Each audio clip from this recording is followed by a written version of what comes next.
En Côte d'Ivoire, le mannequinat, qui est une profession de la mode et des cosmétiques, évolue encore difficilement au vu de certaines critiques comme le proxénétisme ou l'homosexualité, malgré les avancées qui tendent à redorer l'image de cette profession, telles que la création du réseau des agences et mannequins de Côte d'Ivoire, Ramsey, ou encore les awards du mannequinat. Vous l'aurez compris, le mannequinat est au cœur de notre débat aujourd'hui. Madame, monsieur, bienvenue dans ce numéro de Sous l'arbre à palabre. L'arbre à palabre. L'arbre à palabre. Jeunes de Côte d'Ivoire, votre émission de débat constructif parce qu'il vaut mieux débattre que de se battre. L'arbre à palabre, une production du studio Mosaïque, réalisée avec l'appui de Deutsche Welle Academy, financée par la coopération allemande.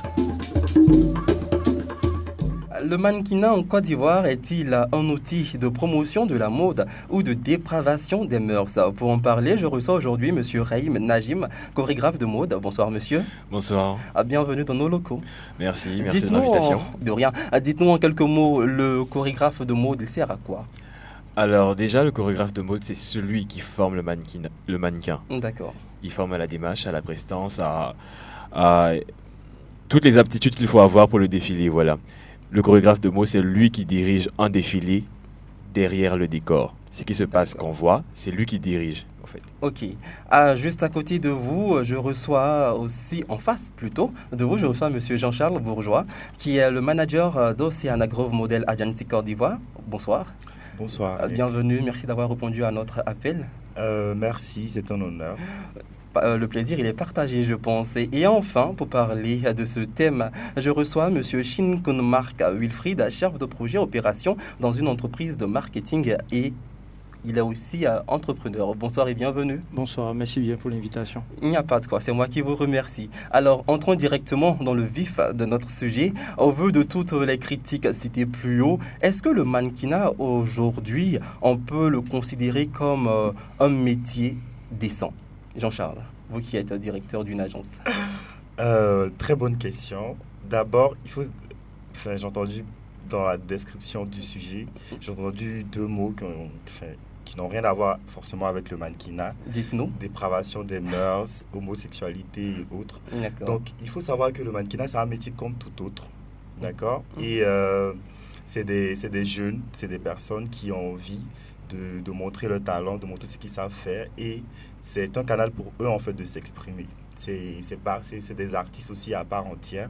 Okay. Donc, je pense que pour commencer, il faut déjà commencer à respecter les gens et leur fonction. Je pense qu'on va en revenir car vous avez beaucoup de choses à dire. Monsieur Shinkun, est-ce que vous partagez déjà l'avis? Est-ce que pour vous, le mannequinat doit être considéré comme une profession décente?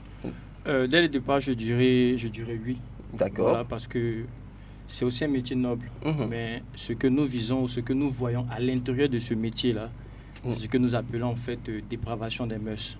D'accord. Voilà, c'est tout ce qui se passe à l'intérieur de ce métier. Des personnes entrent dans ce métier avec une très bonne intention, mais se voient détournées en fait. Donc cette intention dès le départ qui est bonne, mais qui au milieu et qui l'environnement en fait qui façonne l'homme fait qu'on a tendance à voir en fait dans ce milieu certaines choses qui ne vont pas toujours dans le sens de l'éthique.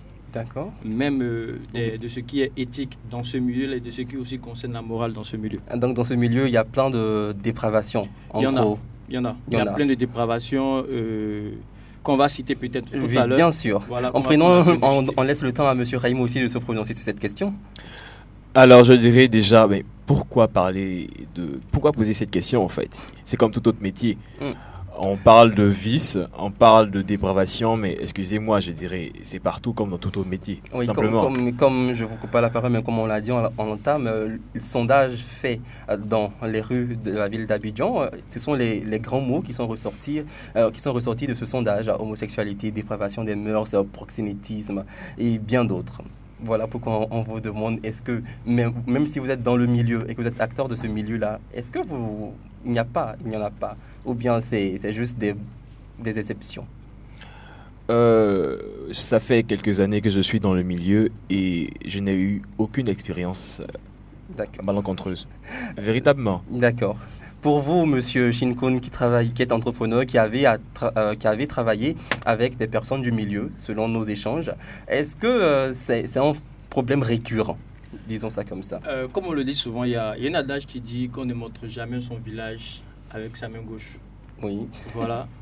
Moi, j'ai encadré, j'ai aidé quelques amis sur un projet qui était déjà des mannequins. D'accord. Voilà. Qui sont rentrés dans ce milieu-là, comme je l'ai dit tout à l'heure, avec la passion de la chose. D'accord. Mais lorsqu'ils rentrent, ils voient toute autre chose. Donc, venir dire aujourd'hui que ça n'existe pas pour un coach ou pour quelqu'un qui est dans ce milieu-là, je pense, je ne dirais pas à temps plein, je ne sais pas vraiment. Oui. C'est pour moi passer à côté vraiment de la plaque. Et comme il a dit tout à l'heure, dans tout métier, il y a un risque. Et ce risque-là, en fait, dit qu'il n'y a pas de risque en étant vraiment dans ce métier-là, c'est que c'est passer vraiment à côté carrément de la plaque. Voilà, Oui, je vois des visages un peu... D'accord, je pense qu'on va revenir sur cette question. Mais on parle de dépravation parce que certainement, au vu de ce qu'on constate, les tenues présentées par les mannequins sur les podiums sont parfois légères. Est-ce que vous êtes d'accord avec ça déjà? Ok, d'accord. Bon, on va dire... Est-ce que... Laquelle des questions Tout à l'heure, les explications des autres. En fait, 2-3 secondes. Je veux dire, c'est que... Vous savez déjà, le mannequin, c'est quelqu'un qui est très exposé, qui est surexposé, si on veut. Exactement, nous allons revenir. C'est quelqu'un qui est constamment sous le feu des projecteurs. Du coup, il y a beaucoup de fantasmes autour de sa personne et autour de son corps et de son métier et tout. Tout à fait. Et vous allez... Ne vous méprenez pas, en fait, avec le fantasme des gens et ce qui se fait réellement dans le métier. Je ne dirais pas que les cas de harcèlement ou les cas n'ont jamais été... Je pense qu'on va revenir sur tout ce qui contient le monde, tout ce qui fait le monde du mannequinat dans le développement de cette émission. Et là, je m'intéressais à savoir les tenues. Donc, les tenues présentées par les mannequins sur les podiums sont parfois légères. Est-ce que cela... contribue, on va le dire comme ça, à une grande partie à ce qu'on appelle dépravation. Est-ce que c'est pas cette tenue-là, voir des gens se promener comme ça, est-ce que ça ne rentre pas dans leurs habitudes? Alors, pour quelqu'un qui a déjà été à la plage, il saura que quand on va à la plage, on va mettre un maillot de bain. Okay. Donc, le mannequin, en fait, son outil de travail, c'est son corps. D'accord. Donc, vous, votre outil de travail, c'est votre voix et d'autres matériaux que vous utilisez. Le mannequin, son outil de travail, c'est son corps. Et pour le besoin, il met son corps à la disposition du styliste ou de l'artiste, en fait, qui travaille avec. D'accord. Du coup, si le styliste a produit des maillots de bain ou des 2 pièces ou des caleçons, c'est des caleçons qu'il va mettre pour présenter, en fait. Parce que lui, à la base, son corps, ça sert à ça, à présenter les tenues des stylistes et des artistes ou des créateurs. Donc, que ce soit un mannequin en bois ou en silicone ou une vraie personne, en fait, ça revient à... C'est la même chose. C'est vrai que ça peut peut-être choquer les gens de voir d'autres personnes se promener en caleçon au milieu d'autres personnes. Mais j'aimerais appeler les gens à ne pas être hypocrites, en fait. Parce que quand on est né, déjà, on ne naît pas avec des vêtements. D'accord. Et quand on va à la salle de bain, on se met tout nu pour se... Oui, mais ce sont des cadavres rouillés. Alors, monsieur Shinkun, est-ce que pour vous qui avez donné vos avis à l'entame de cette émission sur cette question, cette tenue légère, voir des gens se promener ou mieux faire défiler comme ça, participe à la dépravation des mœurs ou... Fortement, ça participe fortement à la dépravation des mœurs. Je prends quelque chose de très simple pour une structure de communication. Oui. C'est vrai qu'aujourd'hui, il y a déjà cet aspect-là. Dans ce milieu-là, celles qui sont beaucoup plus exposées, ce sont les femmes. Donc, le sexe féminin. Aujourd'hui, le corps de la femme est... comment on dit ça? Le sens sacré du corps de la femme n'est plus visible. D'accord. Et donc, c'est un milieu où il est vraiment très difficile déjà pour la femme de pouvoir avoir un avancé, avoir une progression ou même une certaine visibilité quand elle refuse en fait d'afficher certaines choses. Donc, pour plus réussir dans ce milieu-là, il faut être prêt à accepter certaines choses. Je prends une fille peut-être, je considère peut-être qu'il y a une fille peut-être musulmane qui décide de vivre peut-être sa piété, mais qui vient dans ce milieu-là parce qu'elle a vu un styliste africain faire la promotion de la mode, habiller des femmes avec les tissus de chez nous, traditionnellement. Elle décide de rentrer et elle tombe dans son schéma là, elle est inspirée, elle veut faire la présentation de la mode. Mais on lui dit clairement, bon, avant que tu ne présentes ce vêtement, il faut forcément que tu passes en sous-vêtement. D'accord. Voilà. Peut-être que ça peut répondre à certains critères de la marque s'ils font des sous-vêtements.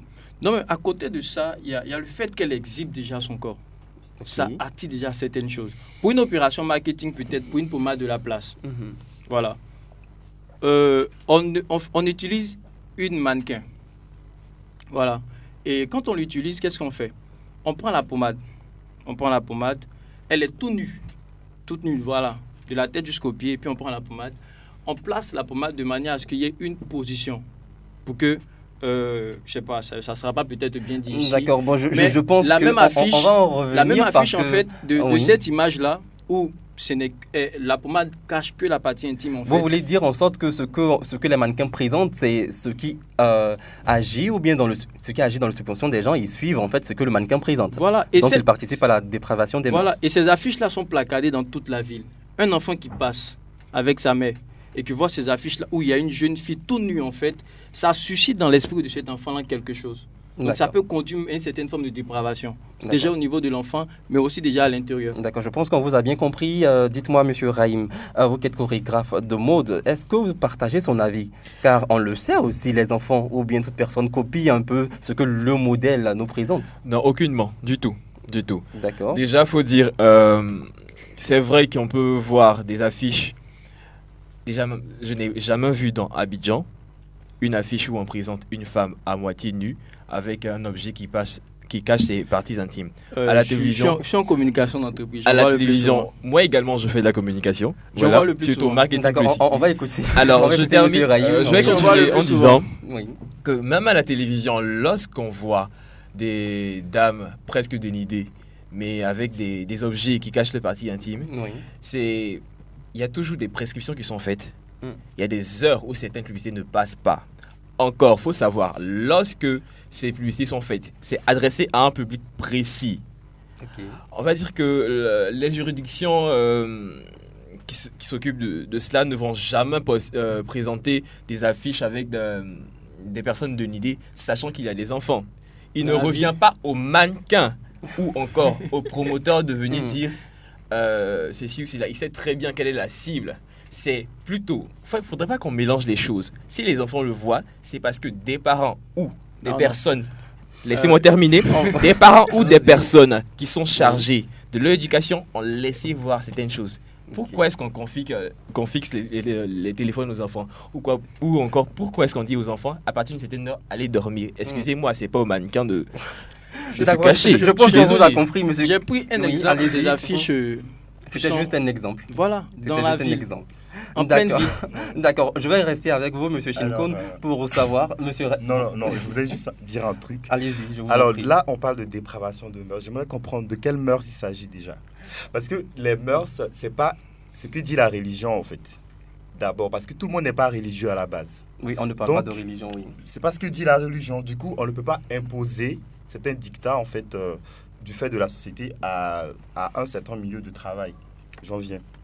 Donc, quand on dit, déjà en Côte d'Ivoire, la juridiction interdit tout ce qui est publicité dénudée.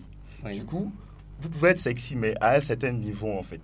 Donc, jamais vous n'allez voir une affiche en Côte d'Ivoire avec une fille toute nue ou avec des parties essentielles qui sont cachées. Peut-être vous allez voir sur les télévisions françaises. Mais après, c'est à vous de gérer votre famille. C'est pas c'est pas, comment on dit, à l'agence de mannequins ou au mannequin de...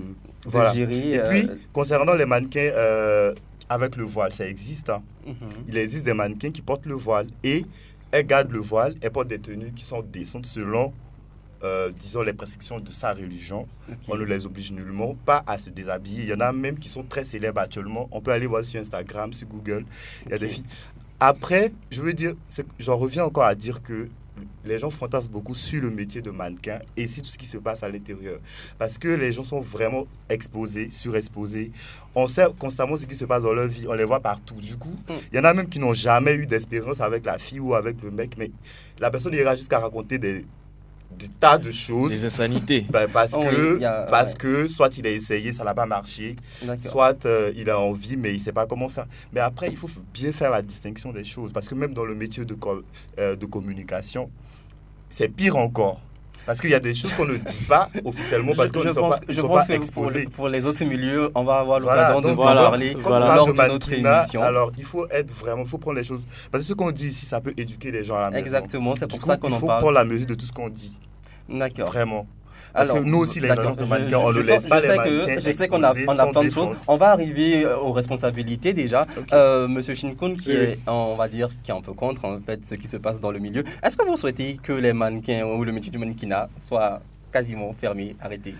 Non, pas vraiment. Je dirais que ce milieu-là soit vraiment, qu'il ait une forte régulation en fait, qu'il puisse avoir en fait un suivi. Voilà. Ok. Et puis que les choses se fassent dans la norme. D'accord. Voilà, que les choses se fassent dans la norme. Parce qu'aujourd'hui, qu'on le veut, qu'on ne le veut pas, c'est un métier. Voilà, je le dis. C'est un métier Même si on noble. n'est pas pour ce qui se passe Voilà. à l'intérieur, reconnaissant Voilà. que c'est un métier. C'est un métier. Mais à l'intérieur, il y a des choses en fait que nous essayons de pointer du doigt et D'accord. qui existent réellement. Ok. Voilà, je pense que ceux qui nous écoutent vont peut-être prendre conscience de ces choses-là. Et ces jeunes même qui aspirent peut-être à ce métier auront déjà une préparation, déjà sur le plan psychologique, avant de se lancer sur le plan mental, avant de se lancer dans ce métier-là, de D'accord. manière à ne pas perdre en fait le but précis, ce pourquoi C'est ils ce sont pourquoi rentrés ils sont dans ce arrivés au milieu. mannequinat. Oui. Alors, on le sait aussi, le mannequinat présente un certain tableau un peu sombre, mais cette profession engrange beaucoup d'emplois, surtout au niveau de la jeunesse qui représente la majorité de la population ivoirienne. Est-ce que les agences de mannequinat ne couvrent pas, on va dire, des réseaux de prostitution? Parce que micro tendu encore dans les rues d'Abidjan, c'est un peu ce qui ressort de la pensée générale. D'accord. Et on a essayé de poser aussi des questions à certains mannequins qui ont décidé de garder l'anonymat, chose qu'on respecte, qui nous ont dit appartenir à certaines agences et dont les responsables se servaient de ça, leur proposaient à des personnes échangeant des services rémunérés. Vous qui êtes responsable, dites-moi. Alors, permettez-moi de rire. Ok. En fait, ce que je veux dire, c'est quoi? Déjà, pour être mannequin, il faut être une fille déjà ou un garçon. Mesurer minimum 1m75 ou 1m85. Ça dit que c'est quand même des canons de beauté qui sont remarquables. Ok. Du coup, vous n'êtes pas une personne négligeable en fait. Ok. Ça, c'est en fait. Dire que les agences de mannequins couvrent des réseaux de proxénétisme, je pense que c'est un affront en fait. Ok. C'est un gros affront. Parce que moi, déjà, il faut savoir, les gens qui aspirent à être mannequins, ils ne viennent pas forcément à la mode parce que c'est leur passion. Ils viennent parce qu'ils savent qu'ils vont apprendre des choses qui vont leur permettre d'atteindre leurs propres objectifs avec leurs propres moyens. Ok. Donc, l'agence de mannequin est responsable du recrutement, de la formation et du placement du mannequin. Ok. Et gérer sa carrière et Alors, son image entre autres. quand vous employez le mot placement, essayez d'être un peu plus clair parce que ça peut créer à confusion. Ok, placement, c'est-à-dire sur les défilés de mode, Ok, pour les publicités, pour les représentations ou participation à des événements. d'accord. Donc, Seulement dans ces cadres-là. dans ces cadres précis. Ok. Donc, en dehors de ça, reconnaissez que les mannequins ont leur propre compte Facebook que les agences ne gèrent pas, Ok. ont leur propre compte Instagram que les agences ne gèrent pas, Est-ce que les agents ont ont pas leur un droit propre de regard? ont leur propre numéro de téléphone en fait que les agents ne gèrent pas. Oui, mais est-ce que Donc, à dites-moi, la base, c'est des monsieur adultes. Jean-Charles, Non, oui. excusez-moi, Non, mais je finis de On m'expliquer. va, et puis oui, je on va réponds se à votre comprendre. question. Justement, C'est des adultes qui ont au est-ce que minimum vous n'avez 18 pas ans et qui sont écoutez, responsables de leurs actions. Donc, que les gens éduquent leurs enfants. oui, ils vont Au les écouter, mais respect, est-ce que... au Exactement. respect Non, de- Ils éduquent répondez, les enfants. Je vais vous donner un répondez à petit cette exemple. question, Je vais vous donner dites-moi. un petit exemple. Répondez, s'il vous plaît, répondez à cette question. Je vais vous donner un petit Est-ce que exemple. est-ce que les responsables d'agences n'ont pas un droit de regard sur ces différents comptes? Écoutez, C'est ce qu'on veut la savoir. personne même qui va jusqu'à braver les interdictions de ses parents. Nous sommes dans le cadre professionnel. Ok. On ne peut pas. Le gars a droit à une vie privée. Ok, Donc vous ne pouvez pas aller fouiller. Nous, ce qu'on fait, c'est de gérer son image. C'est-à-dire que Tout à fait. ok. ça, tu publies pas, ça, tu montres parce que ça montre une image bien qu'on a envie de voir, parce qu'on a envie de te mettre dans un certain Ok. niveau. Donc voilà comment tu dois te présenter. Après, si X passe derrière et qui te contacte, et qui te fait des propositions, vous savez très souvent, On va à aller un partir peu du rapidement moment parce où- qu'on a un à temps partir très du moment restreint. où, Oui. quand la proposition n'a pas marché en fait, ou que la fille ou le mec a eu un problème avec la personne qui a essayé de la voir, c'est là que tout retombe sur l'agence. Mhm. Parce que en vrai, les gars eux-mêmes, ils profitent d'abord des occasions qu'ils ont par rapport à leur métier. Et c'est quand ça ne marche pas là, on accuse les agences de mannequins. Mais à la base, quand ils allaient dans les restaurants, eux-mêmes, pour aller dîner avec ces gens de personnes, est-ce qu'ils en parlaient à leurs agents? Quand tu partais répondre, quand on leur envoyait les Orange Money qui les prenaient, C'est Jean-Charles, je vous les sens montrait très aux inspiré. agents. Non, Oui. il faut être clair là-dessus. Oui, ça c'est clair. Voilà, il faut vraiment être clair. Oui, Du coup, comme je le dis, moi je pense que la base c'est on a un temps l'éducation, très c'est de restreint donner et je la pense bonne que éducation à son enfant. je pense que le Peu message importe il est les passé. millions qu'on va te D'accord. présenter, si tu es bien éduqué, point barre. Il n'y a pas de problème. Je pense Voilà. que le message il est passé et je pense que nos chers auditeurs ont pris le temps de comprendre tout cela. On va avancer et j'ai envie de dire aussi que le mannequinat, qui on le sait vient de l'Occident à la base, peut être en déphasage avec les réalités africaines ou les mœurs africaines. Justement. Et les canons de beauté qu'on nous présente au mannequinat peuvent influencer aussi, on va dire, la vision du jeune qui va lui créer des complexes. Est-ce que vous avez été déjà confronté à ce genre de situation, vous, en tant que chorégraphe parce que généralement, on sait que toutes ces personnes qui travaillent dans le milieu ont des confessions des personnes qui travaillent. Est-ce que vous avez déjà été confronté à des mannequins qui ont dû suivre des régimes vraiment draconiens pour pouvoir entrer dans le cadre, dans les critères de sélection? Dans les critères de sélection. Alors, celui qui aspire à être mannequin, il sait pertinemment qu'il y a des critères de sélection, à savoir c'était une taille 36 à 34 ou 38 pour les filles. Donc le mannequin, on ne lui demande pas. Oui. Il sait très bien. Cependant, il y a également différentes catégories de mannequins. Un mannequin qui a qui fait une taille 42, on ne lui demande pas de fondre pour entrer dans du 32. Oui, mais on le classe dans une catégorie. désolé, mais il y a. Alors, on va dire que c'est le mannequin assez musclé pour le garçon, la fille super mince. C'est un peu ça qu'on nous présente. Maintenant, rares sont les autres critères qui commencent à évoluer où on parle de mannequin. Oui, grande taille. excusez. C'est ça en fait, être mannequin, c'est ça. Tu peux pas être. Faut être réaliste. on ne se rend pas compte, mais D'accord. on prend un exemple. Bon. Je me base sur ce que quelqu'un m'a dit. Lorsqu'on je pense- regarde je un pense, défilé monsieur et Rahim. qu'on voit quelqu'un, par exemple, qui est très musclé dans un vêtement, On va aller la personne rapidement. m'a dit excusez, mais je ne me vois pas dans ce vêtement, au fait, parce que D'accord. la personne qui porte, en fait, la moyenne des Ivoiriens ne se retrouve pas dans les vêtements super musclés. Ok. Exact.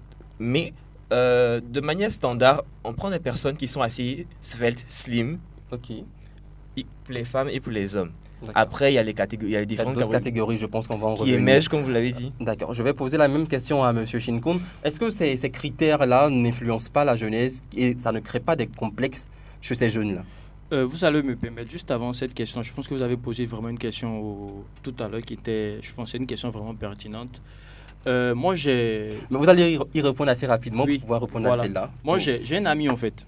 Voilà, j'ai un ami qui est dans le milieu, qui a participé dernièrement à un très grand festival dans un pays de la sous-région, Oui. qui me faisait en fait la confidence et qui me disait que lui, dans son pays, il y a une seule agence, en fait. Sur toutes ces agences, en fait, que nous avons, il y a une seule agence qu'il peut recommander, qui font vraiment du sérieux. Parce que à l'intérieur de ces agences, il y a assez de...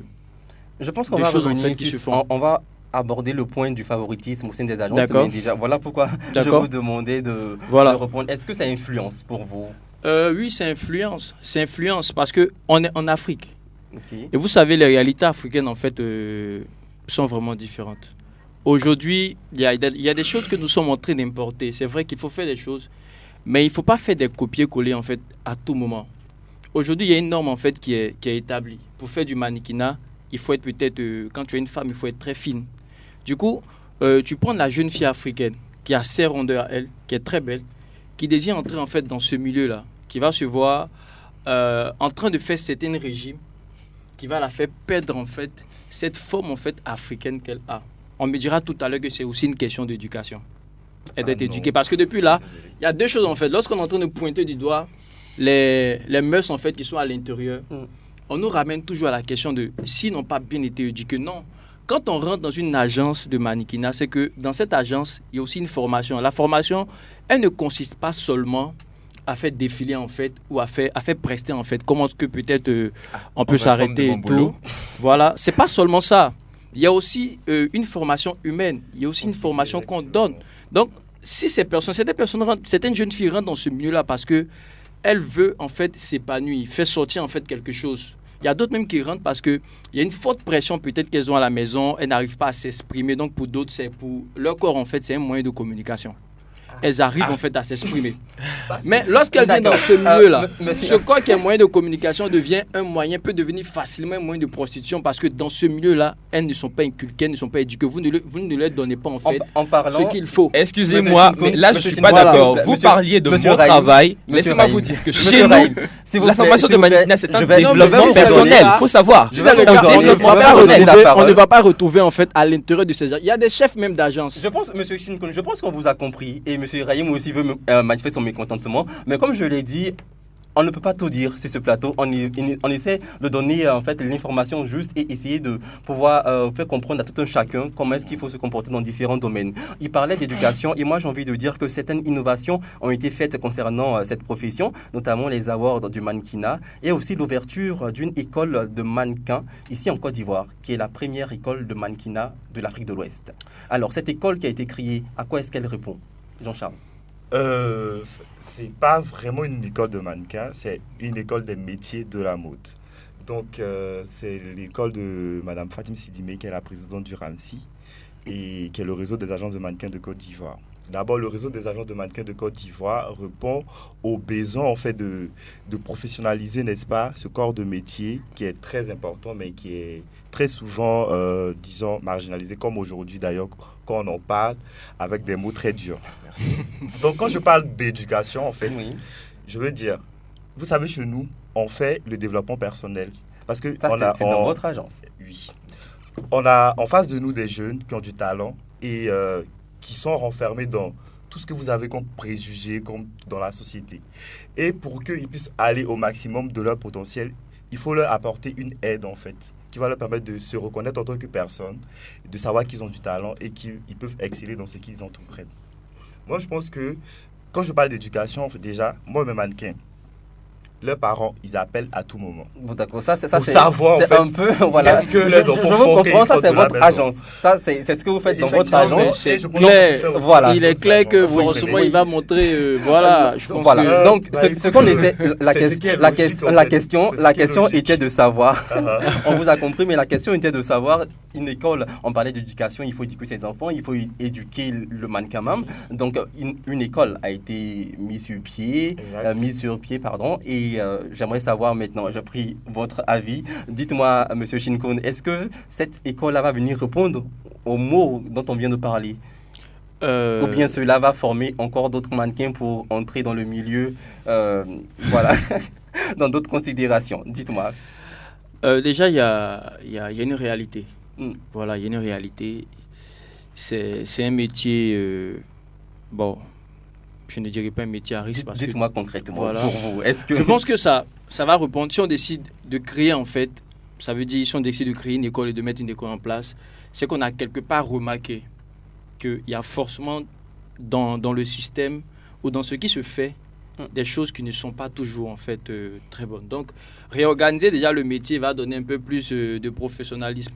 Et ça va permettre en même temps de signaler de fausses agences. Donc, il y aura déjà, je pense, une certaine régulation au niveau des agences. Parce qu'il y a des agences, en fait, qui ne sont pas peut-être déclarées, mais qui passent, en fait, qui font des choses. Voilà, donc je pense que ça va vraiment répondre et ça va permettre aussi à ces jeunes-là qui entrent et qui veulent maintenant adhérer vraiment à ce métier-là, ça va leur donner, en fait, déjà la capacité de pouvoir s'exprimer et même de pouvoir peut-être se plaindre s'il y a certaines choses qui se font avec qui de droit. Parce qu'il y a des agences où peut-être des chefs d'agence peuvent faire peut-être, comment on dit ça, ces chefs d'agence-là peuvent essayer d'emmener peut-être des filles ou des mannequins. De profiter de ce qu'on va appeler ignorance. Voilà, de leur ignorance. Du coup, l'école va permettre, ces personnes dans cette école-là pourront peut-être se plaindre. Voilà, de manière à ce que après avoir déposé une plainte, que leur carrière peut-être ne s'arrête pas, mais qu'il y ait peut-être sur le plan de la juridiction tout ce qu'il faut pour que cette personne en fait soit peut-être arrêtée ou peut-être pour que l'agence soit arrêtée. Et dans le cas où il y a des éléments comme peut-être la prostitution et autres, cette école-là va peut-être vraiment répondre à cela. Et j'espère vraiment. D'accord. On a eu encore d'autres réactions lorsqu'on faisait toujours notre sondage. micro tendu à cet mannequin qui nous dit que pour évoluer dans ce milieu, surtout en Côte d'Ivoire, car c'est aux mannequins ivoiriens qu'on a posé la question, il faut appartenir à des clans. Et encore, il faut appartenir à des clans pour pouvoir bénéficier de prestations qui sont rémunérées. Déjà, est-ce que toutes ces écoles de mannequins, non pas les écoles, les agences de mannequinat qui existent ont des places, si on peut le dire, au niveau des défilés? Est-ce que chaque agence a droit à des places ou bien cela dépend de vraiment la volonté de l'organisation? Pour qu'on puisse nous dire que non, il faut avoir des clans, il faut forcément appartenir à des clans pour pouvoir... Ok. Vous savez, les défilés de mode, en général, il y a un casting qui précède le défilé de mode. Et à ce casting, toutes les agences sont invitées à faire participer leurs mannequins. Et c'est quand ils vont là-bas que les organisateurs de l'événement choisissent en fait les gens avec lesquels ils veulent travailler, qui selon eux répondent aux besoins en fait de leur événement. Donc, que ce soit pour les publicités, que ce soit pour d'autres choses, je pense que c'est le même procédé en fait. Du coup, dire que y a des clans, je pense que c'est comme dans la communication, il y a Orange, il y a MTN. Merci pour la merci pour la publicité. C'était juste pour dire quoi. Oui. Il y a des agences qui sont plus influentes, qui ont peut-être, disons, plus de mannequins qui sont connus à l'époque où se passe le casting. Du coup, à ce moment-là, c'est ces visages qui sont déjà reconnus en fait que les organisateurs, eux, ils ont besoin pour leur événement. Parce que c'est comme vous ne savez pas, quand vous organisez un événement, vous avez aussi besoin que l'événement soit promu et qu'il y ait quand même des gens qui participent à l'événement et qui ont une certaine renommée. Du coup, ça accompagne la communication autour de l'événement. Donc, si vous êtes arrivé dans la mode il y a un mois, excusez-moi, c'est pas... À moins que vous ayez vraiment un gros potentiel, c'est pas maintenant que vous allez commencer les défilés. Parce qu'avant que vous ne soyez là, il y a peut-être une centaine de personnes qui étaient là aussi. C'est-à-dire que c'est vraiment un métier de... Comment dire? Il faut toujours être d'actualité en fait, pour que vous puissiez maximiser vos chances. Et ça y va de la formation, ça y va de... Je pense qu'on vous a compris. En fait. Et là, pendant cette émission aussi, on parlait de tout ce qui était non-exposition des mannequins, rareté aussi de certains défilés. Je pose la question à M. Rahim. Dites-nous, à quoi est-ce que cela répond? Est-ce que c'est parce que celui-là a tel potentiel qu'on le met toujours en avant? Pourtant, il y a une autre personne qui a les mêmes qualités, qu'il n'appartient pas à la même agence, qu'il n'est pas coté? J'ai envie de dire que c'est parce que celui-là correspond le mieux à ce que le client recherche, qu'il est coté qu'il est booké pour les défilés, au fait. Il y a beaucoup de mannequins se plaignent, pourquoi je ne suis pas pris, pourquoi je ne suis pas pris. Et ce qu'ils ne savent pas, c'est que les autres travaillent. Ils travaillent véritablement. Donc même s'ils ont les mêmes, on va dire, ils répondent aux mêmes critères. Vous pouvez avoir les mêmes critères physiques, mais après, il faut travailler sur sa personnalité. Sur sa communication. Lorsque vous avez une certaine notoriété sur les réseaux sociaux, le client se dit, mais il peut être un ambassadeur de Mac. Il a déjà une communauté qui le suit. Je suppose que automatiquement, si je le prends, j'aurai beaucoup plus d'audience sur mes ventes. J'aurai beaucoup plus de personnes qui vont venir regarder mon défilé. Voilà. Tout simplement. D'accord, mais on est quasiment à la fin de cette émission. Moi, j'ai envie de savoir, pour toutes ces personnes qui vraiment répondent à tous ces critères et qui travaillent, mais qui ne sont pas appelées, c'est dû à quoi? Peut-être qu'elles ont juste besoin d'une chance et de là, tout part. Parce que là, on a comme l'impression, selon nos témoignages reçus, qu'on avance par affinité. Donc, une fois que tu n'as pas la chance de défiler une fois, on ne va jamais t'appeler.